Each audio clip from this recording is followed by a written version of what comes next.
Welcome back to 3R Ballistics, and today we're going to prepare you for SHTF. 2024 could be a crazy year, we don't know.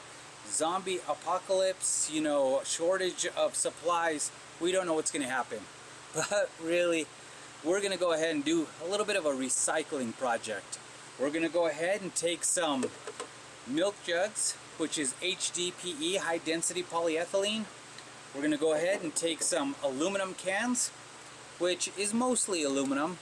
We're going to recycle these, we're going to melt these down, and I'm going to go over the process to create this right here. This is the end product. So let's go to it and see what we did. So we'll start with the HDPE. These are water jugs, milk jugs. Now, to really utilize them, you have to cut them up. They have to be heated to about 300 degrees, which we use this toaster oven to achieve. And it takes roughly about 10 minutes for them to get clear, as you can see here. This is the point at which you can kind of smush them, mold them down, and turn them into, for lack of a better word, cutting boards. These are our dies, our rectangular dies that we would use. Now, moving on to the aluminum cans. To utilize aluminum cans, you kind of have to take out the crap that comes with the cans. So when you put them in the foundry, you have to degas them, you have to take out the dross. And as you can see, we made ingots out of this. Each one is about 15 cans, 4 ounces. Once you have pure aluminum in these ingots, you can then re-melt these in a foundry, which we did many times with different additives and such. But once you remelt it, we had a very simple metal form to create kind of a uniform rectangle to test these. We poured these out and tested them, and what we noticed is some were strong and brittle, so we would remelt them, re-pour them, and some would be even more brittle, adding different additives. And then we would pour it again. And wouldn't you know it, adding stuff like nickel would give it a pretty color, but it may add strength, but still really brittle. So once we came up with a design after 9, 10, 12 different experiments, we went ahead and came up with sand casting. After coming up with the design that we really liked, we ended up deciding that sand casting was going to be a little bit easier to come up with a plate form. And then we refined the sand casting, and we were able to get something that had a very consistent thickness. We were going for a 1/4 inch thick, and that's what we ended up getting, was stuff right around a 1/4 inch thick and very uniform and consistent. And along with the consistency was the detail. It was able to even pick up the tape that we used to cover the cardboard to create the form. And once we had our aluminum plate and our HDPE plates, we had to decide on the build. So for our first one, we decided to use, a 1/4 inch aluminum plate with a 1/4 inch HDPE plate behind it. Now, to hold this all together, we were going to have to warm up 4 plates, 2 underneath and 2 above it. And so that's what we did. You wait till it's clear, you do 2 underneath, 2 up top, and then you use these plates to kind of form and hold it.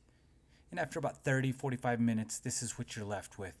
It then re-solidifies and is hard as plastic. So for the second build, we decided to use some glass that was around the shop. This is much thinner than a 1/4 inch, which is why we ended up with a thinner plate on this one. And then same process, 2 plates above it, 2 plates below it. And being that it was our second time around, we were a little more efficient at being able to warm it up and mold this around the plate. And then, once again, this is what we were left with. And surprisingly, these things are light. As you can see right here, this one is 4 pounds, 8 ounces. It is 8 by 11, and it is a little thick, 1.5 inches thick.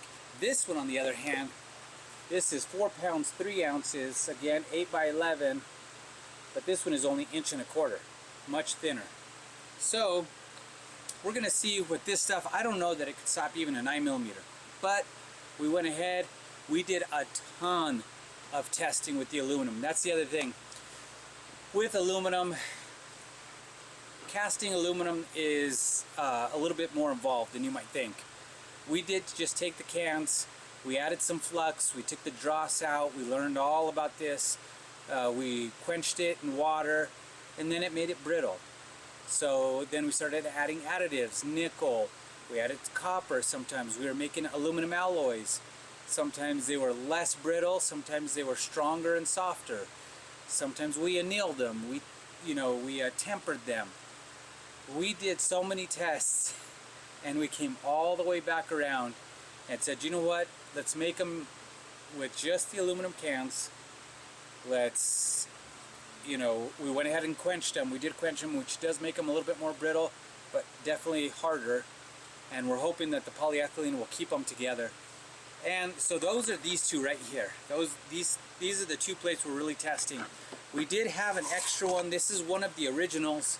I don't know exactly what aluminum is in here. I don't remember. It might be thicker, but we're gonna go ahead and test this one also. 3 pounds 2 ounces, 6 by 8, much smaller, and it's 1.25 inches thick. This has aluminum, has silicon carbide, sandpaper, and HDPE. So that's what this one is. But we're gonna go take these out to the range, start with 9mm, then hit it with a 44.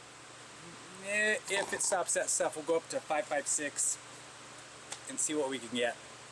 So let's go out to the range and we'll go from there.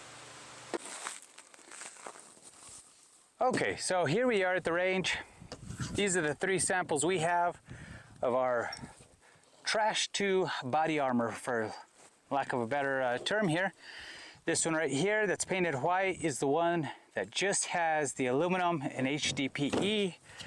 This one is the one that has the glass, aluminum and HDPE, and this one's a little bit more of the unknown.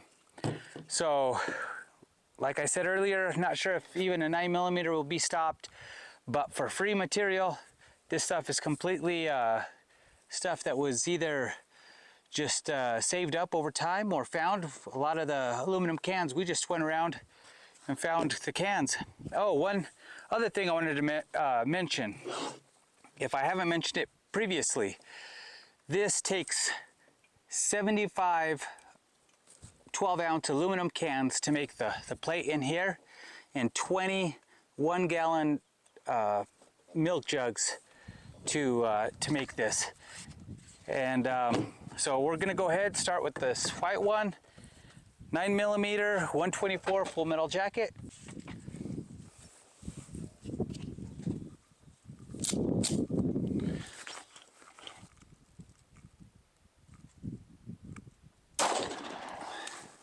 Clear.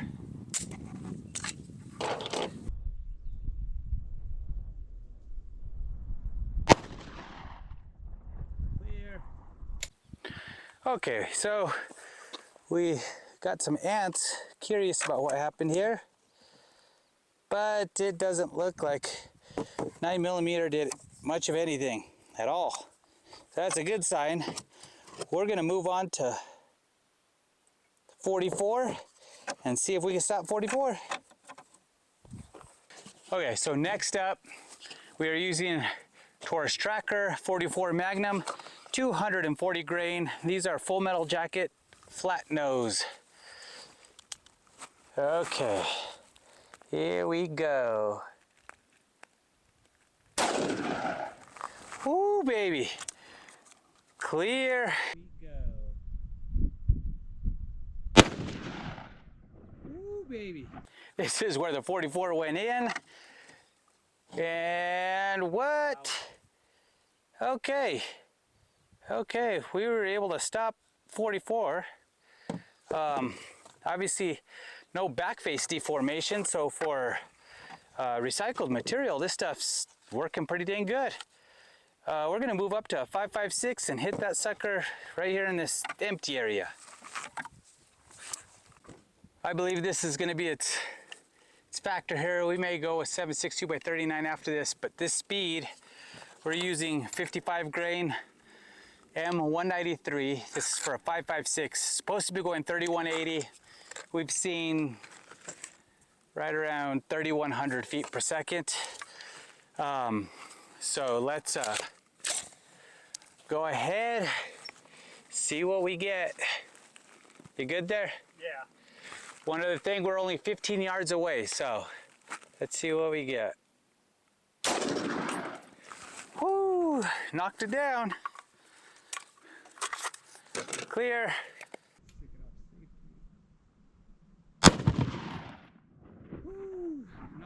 So this is where we hit a little bit low, a lot low actually.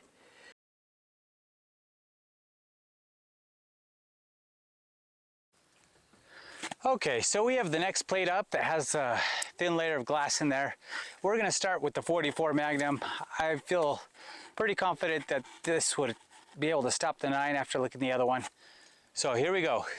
44, 240 grain, full metal jacket.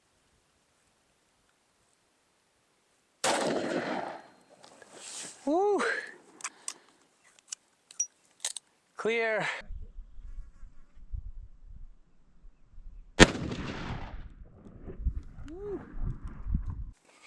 Okay, so this one's got an interesting result.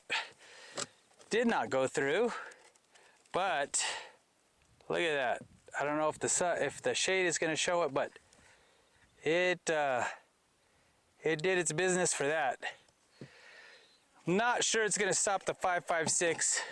We're going to give it a shot. Oh, look, it's got a little bit of a back face, obviously deformation from that, but let's go ahead. We're going to try a 5.56. 55 grain M193 full metal jacket. We're going to try to get this a little bit higher than what was there.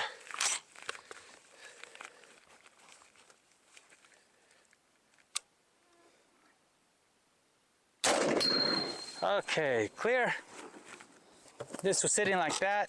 It hit right here, and we have most of the bullet right there. But did we stop it? Unfortunately, not. Holy smokes, that's a bullet from a different test, but nope. That thing did not stop. On to the last one. Last plate, mystery plate. Starting with 44 Magnum, 240 grain, and then we'll go from there.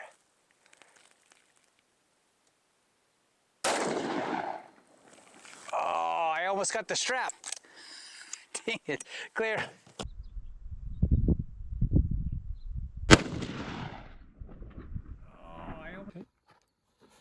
Okay, so almost got the strap. Just above the strap, hit this, broke the back, but that bullet is right there. I could see it. That would have hurt a little bit. But you know what? We're gonna shoot this one with 7.62 by 39 instead. Maybe the velocity is too much. This isn't even full metal jacket. This is some new stuff from, I believe it's AAC, or possibly, yeah, AAC. It's their Black Saber, 7.62 by 39, 123 grain. Should be going 2375 feet per second. Okay, here we go. You ready? Yeah.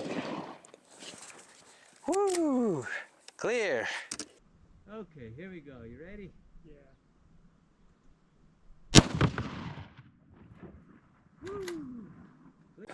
Okay, so walking up, surprisingly the smaller hole is the 7.62 by 39. That was the 44.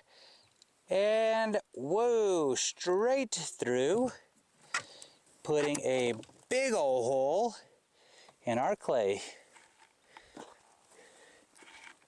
Did break up the round substantially, but all right.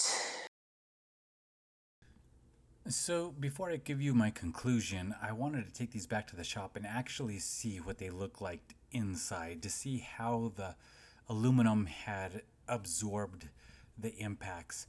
And for something that I took a little bit lightheartedly, this experiment surprised me. I have to say, this one surprised me more than I thought. I did not believe that we would be able to stop a 44 in each one of these. Now, that being said, there is a lot of room for improvement, and I believe that starts with just making a slightly thicker aluminum plate. I'm gonna double the size, go to half an inch of aluminum, and then do the same thing with the HDPE on either side of it. And then for another plate, another readily available material is tile. So I'll keep one plate with a 1/4 inch of aluminum. I'll do a 1/4 inch of porcelain tile and then wrap that with HDPE. And I think that's where we'll go with this and kind of keep it at that point. The aluminum, I can also add lots of additives. I can add, you know, like I was saying in the video, I could add nickel, copper, you know, silicon carbide is another one in rock form that you can add. There's tempering that you can do, and there is a lot of different aluminum alloys that you can get. So that might be something we also test in the future. But let me take you back to the ranch range and give you my final thoughts on this build that surprised me.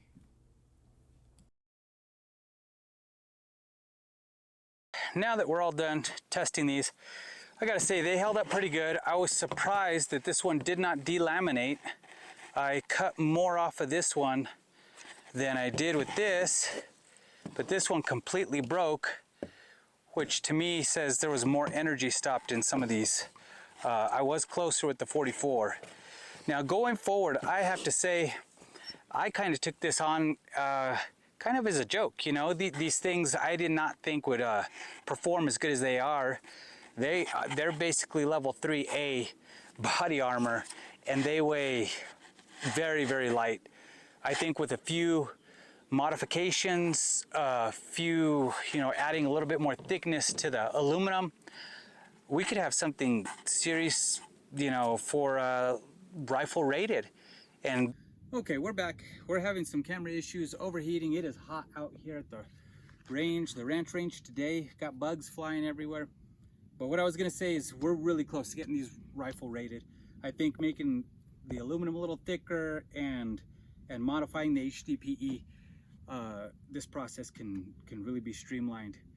So if you guys want to see that, let me know in the comments in the sections. Also, we got some new shirts. You know, everybody claims to have half MOA minus the flyer. We got some tumblers, mugs. Check that stuff out. Helps out the channel. And until the next one.